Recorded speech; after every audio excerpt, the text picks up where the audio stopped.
Está na hora do Café Missioneiro, até às 14h. Acompanhe a sua revista diária da Novos Horizontes com o jornalista e comunicador Fábio Della Rui. Jornalista e comunicador Fábio Della Rui. Está na hora do Café Muito boa tarde, está no ar o Café Missioneiro desta terça-feira com Tiago Meyer Mendes.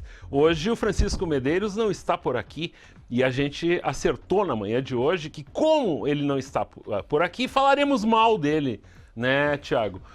Por exemplo, se o cara tem coisas mais importantes para fazer do que participar aqui do programa na terça-feira, ele que vai fazer isso, então, né? Coisas políticas, né? Aparentemente. Mas eu falei pro Francisco que eu não ia falar mal, eu só ia falar as verdades, né? E é aí que mora o problema, né? Aí que mora a verdade pode doer, né? Pois bem, de lamentar uma notícia das últimas horas, que a saga do aeroporto de Santo Ângelo continua. Apesar, na sexta-feira, o secretário estadual de Infraestrutura e Logística, CEINFRA, do Estado, o senhor João Vitor Rodrigues, numa reunião com a AMM, com os prefeitos das Missões e também ainda os prefeitos da Grande Santa Rosa, ele afirmou taxativamente na sexta-feira passada, que as obras do aeroporto seriam reiniciadas ontem, pois não aconteceu. Nós, desde a sexta-feira, estamos tentando contato, e não é aquele papo que a gente lê por aí, de que ligamos e não conseguimos falar e tal. A história é a seguinte: nós procuramos a Cotrel Terraplanagem de Santa Maria, tá? Que é a empresa que venceu a licitação e que pode perder essa licitação, para que dessem a sua explicação. Por 3 vezes ligamos para lá, nos foi informado que o engenheiro responsável pela obra, o nome do senhor Ricardo Dutra, que ele não estava no momento.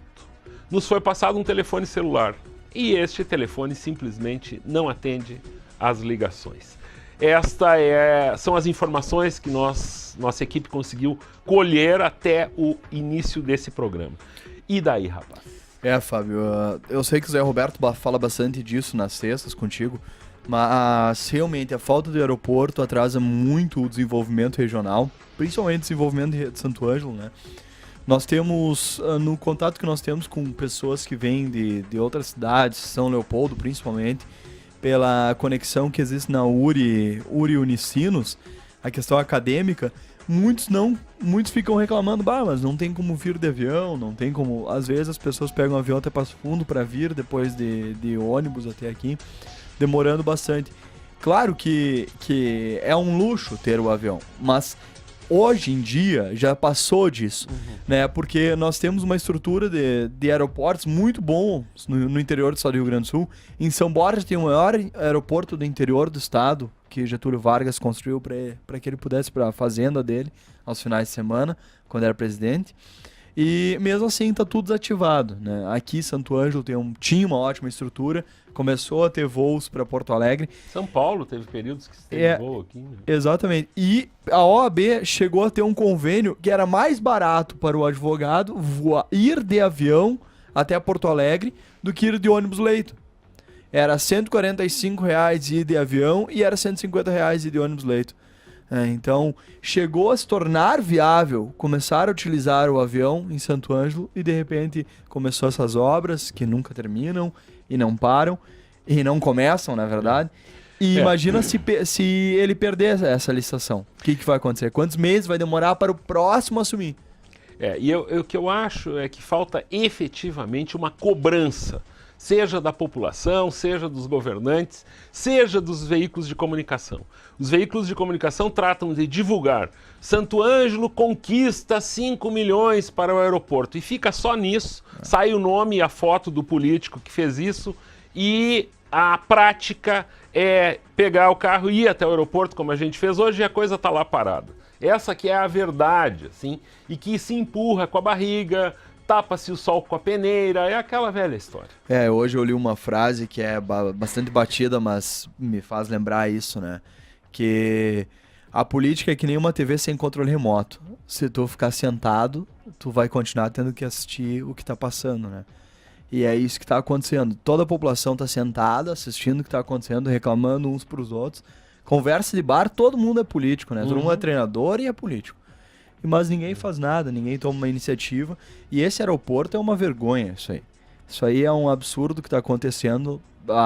Não é só desse prefeito, é do prefeito passado também, que fique claro que isso não sai do lugar. E se tem um prefeito que é presidente da Associação dos Prefeitos do Rio Grande do Interior, do Estado do Rio Grande do Sul, foi, né? E parece que nós não temos mais força política nenhuma.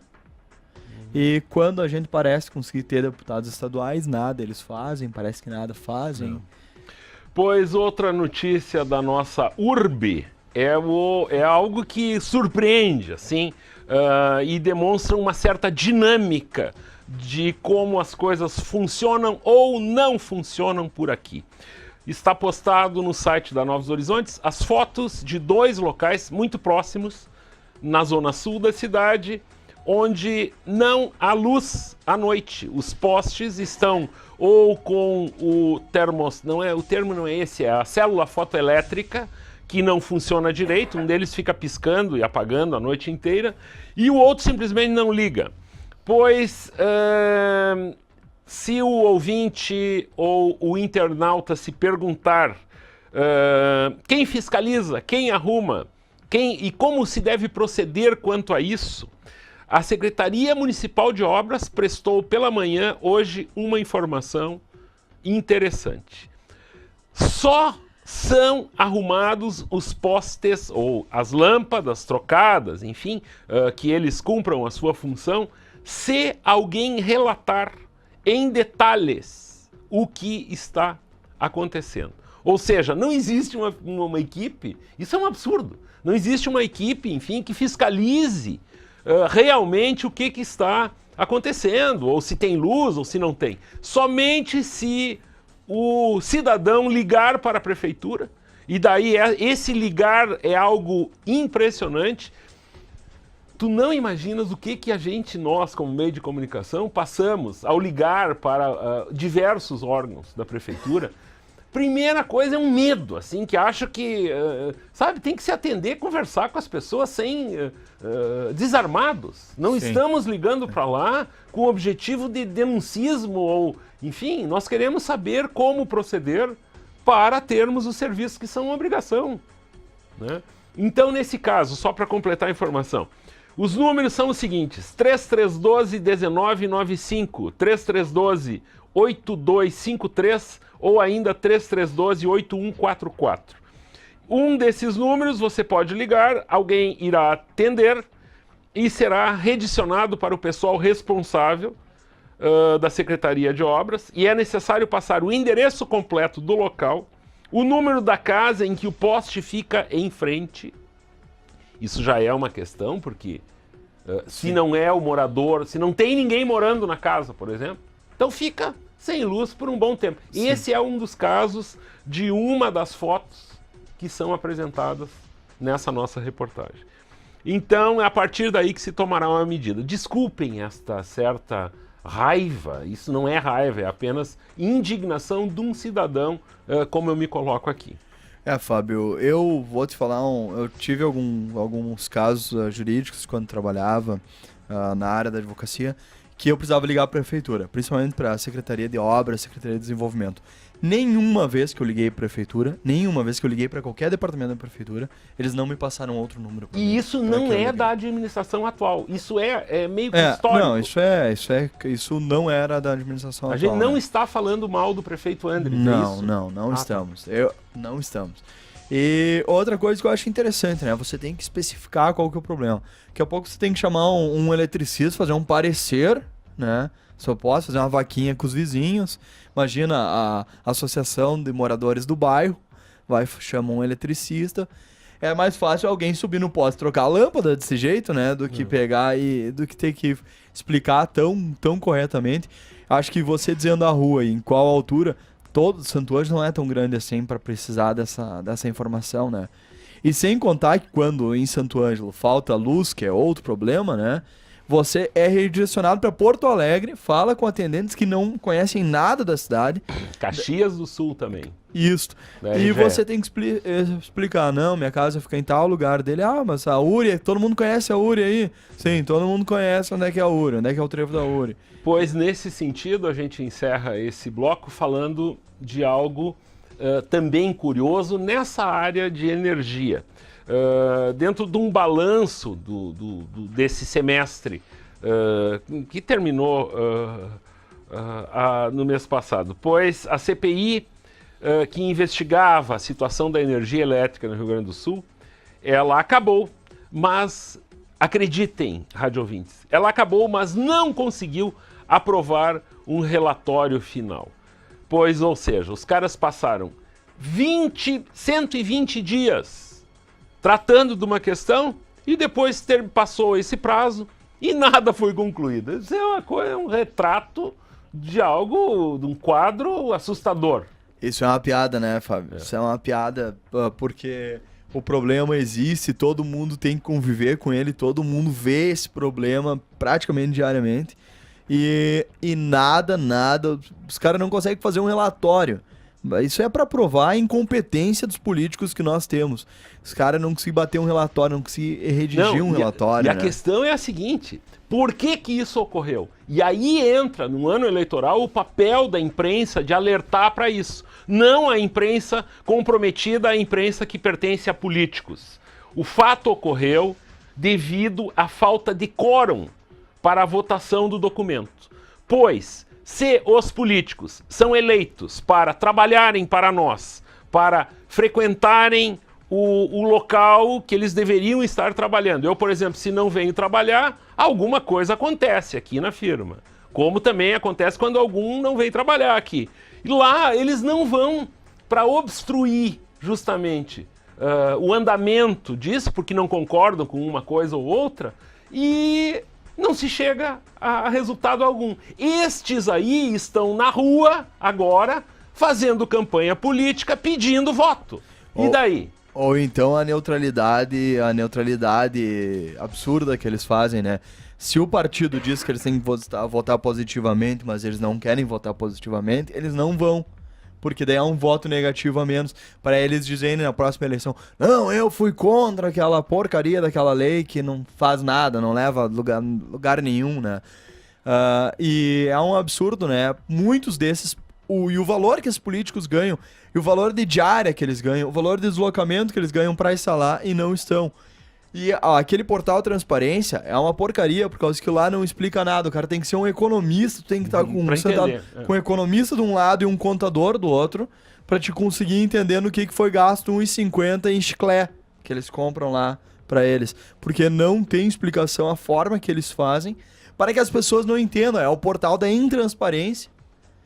E isso faz com que cada vez mais a população esteja ilhada, mas boa parte da população também não quer saber. Já disse, não tem mais o que fazer. Mas é assim o Francisco Medeiros está indignado aqui, me manda uma mensagem instantânea nos chamando de falador e dizendo que está fazendo o que o Thiago disse para ele fazer, que saiu do conforto do sofá de R$2.500 e está botando a mão na massa. Tudo bem, cada um com os seus problemas. Nós vamos a um intervalo e em seguida estaremos de volta no Café Missioneiro. A melhor rádio do seu rádio. Estamos de volta com o Café Missioneiro com o jornalista e comunicador Fábio Della Rui. Pois a gente vai contar agora uma história que é recheada, é uma mesma história, recheada de muitos exemplos, de uma espécie de um confronto entre a desinformação, pode ser considerado até certo ponto a ignorância, mas não aquele conceito clássico de ignorância, mas a ignorância por não saber, por não conhecer, e a informação, a cultura. Foi publicada uma informação que o filósofo russo Bakunin, aí quem está ligado aí alguns conceitos da filosofia clássica, sabe quem foi Bakunin. Ele, logicamente, que já morreu há muito tempo, ele foi citado como suspeito num inquérito no Rio de Janeiro. Segundo, então, a reportagem do jornal Folha de São Paulo, Mikhail Bakunin, considerado um dos fundadores do anarquismo, foi classificado como um potencial suspeito pela polícia carioca que investiga manifestantes e ativistas. Imagina o cabeçudo que resolveu colocar o nome do Bakunin nessa história. Baseado nisso, nesse pequeno exemplo, agora o Thiago vai interpretar e a gente vai colocar mais algum. Eu tenho uma história clássica que aconteceu aqui em Santo Ângelo nesse sentido, que eu vou ter que contar ela daqui a pouco. E também uma outra história em outro nível, também baseada nessa falta de cultura ou conhecimento para se interpretar determinadas questões, de pessoas que teriam obrigação, teoricamente, pelo cargo que elas ocupam, de saber dessas coisas. Porque, afinal, inocentes podem acabar nas grades, enfim, toda uma investigação, toda uma história acaba por ser deturpada. E daí, rapaz? Fábio, isso aí tu me mandou, achei que era uma brincadeira. Eu já tinha visto algumas pessoas comentando ontem, e eu achando, isso é uma brincadeira, né? Isso não pode ser verdade que alguém que vai colocar um potencial suspeito não dá nenhuma verificada no nome, né? Mas, bueno, né, aconteceu, isso aí é uma piada com a corporação da Brigada Militar, da Polícia Militar, no caso, deve estar, no mínimo, envergonhada e fazer uma nota de repúdio a isso que aconteceu. Ou seja, ou eles concordam que eles estão num nível que já dá para aceitar isso, ou eles têm que perceber que o concurso deles já não funciona, ou a educação no Brasil não funciona. Mas, de qualquer forma, eles têm que deixar isso claro para alguma instância, né? Ou eles dizem que, não, isso aconteceu porque a educação no Brasil não funciona mesmo, ou o nosso concurso está muito fraco, nós precisamos melhorar o nosso concurso público de ingresso, ou então isso aí acontece, fazer o quê? É um mero de sabor da vida, né? Pois é um inquérito de mais de 2.000 páginas, um trabalho que está comprometido. E não é a primeira vez que ocorre isso. Por exemplo, no passado, na época da ditadura militar, Karl Marx foi um dos fichados pelo DOPS. O DOPS, na época, era um dos principais órgãos de repressão. Pois, sobre essa história, então, baseado nisso, hoje pela manhã eu também encontrei algo absolutamente curioso de um PM da polícia de Goiás, que dá uma entrevista, isso está em vídeo no YouTube, dá uma entrevista numa estrada após um veículo que havia sido roubado ser recuperado. Eles encontram, então, alguns pertences dos bandidos, enfim, e um dos pertences era um boné. E a descrição feita pelo policial é algo assim, é um quadro dos Trapalhões, para quem tem mais de 30 anos. Ele diz o seguinte: eu encontrei um boné com uma marca de caveira que estava escrito em cima da caveira Arley. E na parte de baixo, o nome do sujeito, isso ele explicando, o Davidson. Pois o suspeito, então, segundo ele, era o tal do Davidson esse, e ele ia investigar quem seria o Arley, ou o Arley. Eu não preciso contar que é um boné de uma marca de motocicletas denominado Harley Davidson. E é apenas isso, não existe suspeito algum. Essa história, ela é em outro nível, mas é a mesma história do Bakunin. Ou em Goiás, tem que cuidar que isso aí, Arley e Davidson pode ser uma dupla sertaneja, né? Aí daí é mais perigoso ainda, né? Se falando em Goiás, mas daí tinha que prender os caras, né? Daí esses é jaula, certo, né? Mas o interessante é essa questão, já faz um tempo que eu venho falando com algumas pessoas do meio, Principalmente com alguns conhecidos meus que trabalham em... lembrando que esse que deu a entrevista era um sargento. Era um sargento. Eu tenho conversado com algumas pessoas que trabalham na brigada, desde pessoas que trabalham como PM, soldado, né? Até pessoas que trabalham em cargos mais elevados e administrativos.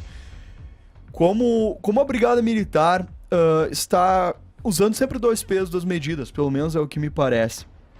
Eu canso de ver uma coisa que eu bato muito na tecla: pessoas estacionadas em vagas deficientes, pessoas que não dão pisca, várias outras coisas. E às vezes a polícia, no domingo que acontece o bobódromo aqui em Santo Ângelo, que as pessoas ficam dando voltinha, né? Os brigadianos andando de viatura atrás, ninguém dá o pisca, ninguém faz nada e os brigadianos não fazem nada. Mas de repente, numa sábado de noite, eles fazem uma blitz que se você tiver com o extintor vencido há 1 dia, eles vão te multar por causa disso. Mas por que essa questão? Claro que não se deve dar um jeitinho brasileiro, mas se tu tem um critério para como a gente diz no futebol, né? O juiz tem que ter um critério para e o mesmo critério para outro. E o que acontece é que a brigada militar eu tô falando da brigada militar, apesar de eu defender a instituição, mas a brigada militar acaba fazendo sempre um terrorismo. E muitas das pessoas que eu conheço já não acreditam mais na instituição da Brigada Militar e as pessoas começam a ficar preocupadas se vão ser paradas ou se veem polícia na frente. E Mesmo que não devam nada. Exatamente, e não se sentem protegidas. Quantos de nós, ao ver uma blitz, pensa, putz, uma blitz? Tu não tem nada, mas às vezes acontece de revirarem pra achar alguma coisa. Sabe como que eu passei a usar cinto de segurança sempre?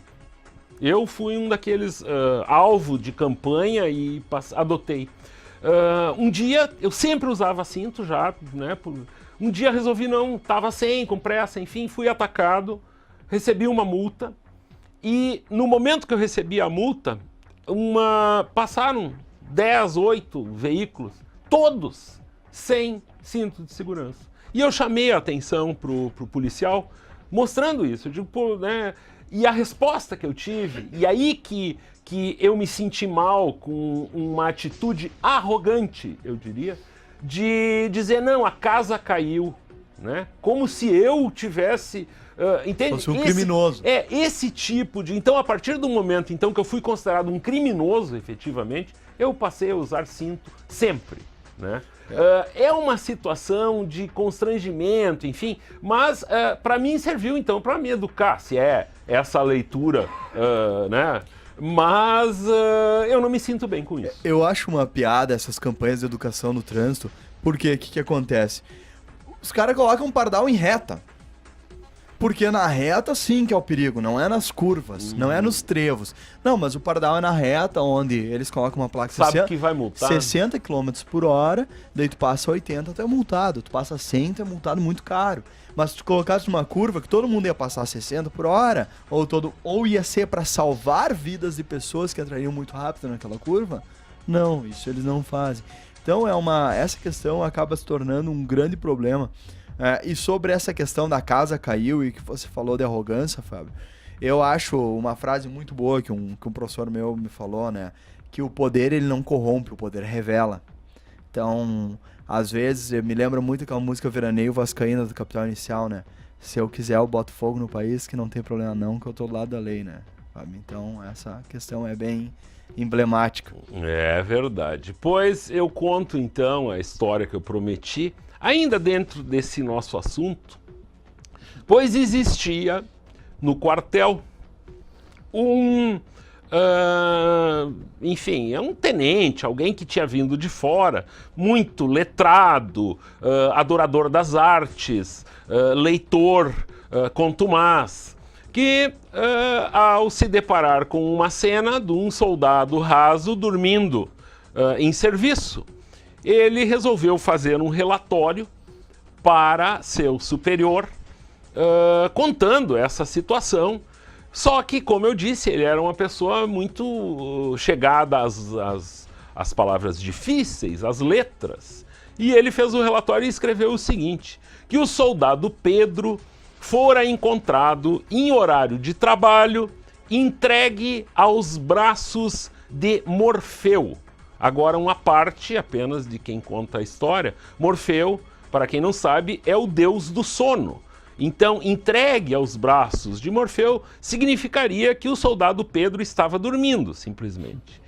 Pois o superior, ao ler o relatório do tenente, ele leu aquilo, deu uma pensada, né, analisou e resolveu dar o veredito.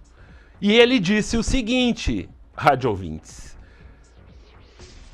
pois, baseado no que me foi apresentado, eu resolvo o seguinte: eu condeno o soldado Pedro e também condeno o soldado Morfeu a 30 dias de detenção cada um. Nós já voltamos com o Café Missioneiro. A melhor rádio do seu rádio. Novos Horizontes. FM. Estamos de volta com o Café Missioneiro com o jornalista e comunicador Fábio Della Rui. No nosso site hoje está postada uma notícia, no mínimo curiosa, de um movimento que já tem algum tempo aí, e ele envolve jovens de diferentes crenças religiosas, sejam católicos, batistas ou evangélicos, um movimento que, inclusive, tem uma simbologia aí. Eu esses dias vi isso aqui em Santo Ângelo também tem gente. Uma aliança escrito "Eu escolhi esperar", que defende o sexo depois do casamento. Na manhã de hoje eu fui visitar um amigo que, inclusive, soldou os microfones, que tinha problema aqui, agora aqui no estúdio ninguém reclama mais, esse pessoalzinho aqui dos bastidores aqui, pois está tudo funcionando, agora tu pode mexer de tudo que é jeito nisso aí, que tá beleza. Pois ele tinha lido, a gente comentou sobre isso, ele me contou uma história de que ele conhecia uma pessoa que tinha adotado isso, só que essa pessoa tinha sido traída uma barbaridade. Então, são jovens que só aceitam o sexo depois do casamento. É um movimento que merece, logicamente, eu fiz aqui uma brincadeira, mas que merece todo o respeito. E o interessante é a postura adotada, né, por essas pessoas. Tem gente aí de 30 anos aí e que já deu amasso, noivou até e tal, mas nunca fez absolutamente nada além disso. E daí agora o especialista aqui vai falar comigo. O assunto não estava preparado, eu quero ver o que ele vai dizer. Essa história do especialista deixou muito aberto a ideia no que é o especialismo, né? Não, mas é bem interessante isso aí, que lá em São Paulo, no Rio de Janeiro, existem até, na verdade nas capitais, existem encontros voltados para essas pessoas que escolhem esperar, para que elas encontrem outros pares, encontram pessoas que também resolvam esperar para que comecem a namorar, né? É um incentivo, não importa a religião, mas é um incentivo que eles esperem consumar o casamento para aí sim consumá-lo, né? Como a moda antiga, né? E daí sempre surge uma picaretagem nesse tipo de história, né? De qualquer história. Então tem consultores sentimentais aí, que inclusive atendem por e-mail, por rede social, explicando como as pessoas devem proceder para segurar sua onda, né? Ou para antigamente tinha gente que jogava água, ou pulava dentro d'água, ou botava gelo dentro das cuecas, ou eu não sei o que poderiam fazer, mas então tem uma moça que atende por e-mail gente de todo o país e virou uma espécie de uma consultora sentimental para os que querem resistir às tentações. A guru do não sexo. Pois é. Isso é interessante, uma nova profissão que existe por aí. Pois é. Quem quiser saber mais detalhes, o texto é bastante descritivo, com exemplos e tal. E claro que a nossa leitura aqui, isso foi... A gente tem que procurar, eu lamento, mas por vezes até eu tenho que explicar que isso é apenas uma interpretação bem-humorada de uma história que obviamente tem o seu lado que obviamente tem que ser levado a sério, mas não precisa necessariamente ser levado a sério por todos. E não existe problema algum de achar isso uma bobagem. Eu, por exemplo, acho isso uma bobagem. É o politicamente correto, o chatamente correto, Chatamente né? correto. Que a gente já falou várias vezes. Cada um tem que fazer o que quiser e aceitar as consequências, né? Essa é a principal parte. Hoje em dia as pessoas elas querem ser respeitadas por tudo, mas não querem nem defender a posição que elas tomam, não e querem que a sociedade mesma as defenda, dizendo, mas eu sou assim e tu tem que me aceitar, ponto final. Não argumentam, ninguém mais argumenta que isso é bom ou ruim, né? Simplesmente diz que todo mundo tem que aceitar. Na verdade, assim, isso também faz parte de uma geração aí, agora trazendo para o universo pop, a Selena Gomez, os Jonas Brothers, a Miley Cyrus, que tocam por aqui, eles pregaram por muito tempo isso, mas cada um acabou terminando com a conversa. Então, chega a hora de cada um.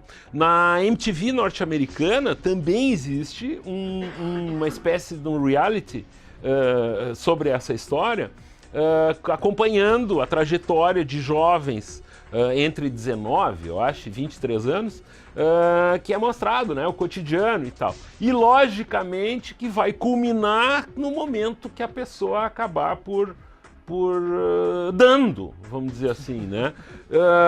Então, a história fica todo esse tempo esperando. Aí alguns resolvem fazer isso antes, ou outros resolvem fazer depois. É óbvio, né? Por que tá todo mundo rindo? Mas aqui no estúdio agora começaram a rir aqui. Mas é a real, né? É verdade. Ficou quieto agora? É verdade, Tá. isso aí. Muito bem. Com o silêncio de Thiago Meyer Mendes, nós encerramos o Café Missioneiro. Beto, quer dar mais um recado? Quero mandar um abraço pro Francisco Medeiros lá e falar pra ele não se perder nos interior aí do Rio Grande, velho. E pra ele não ficar falando bobagem por aí também, né, Francisco? Ok. Muito boa tarde. O Café Missioneiro retorna amanhã.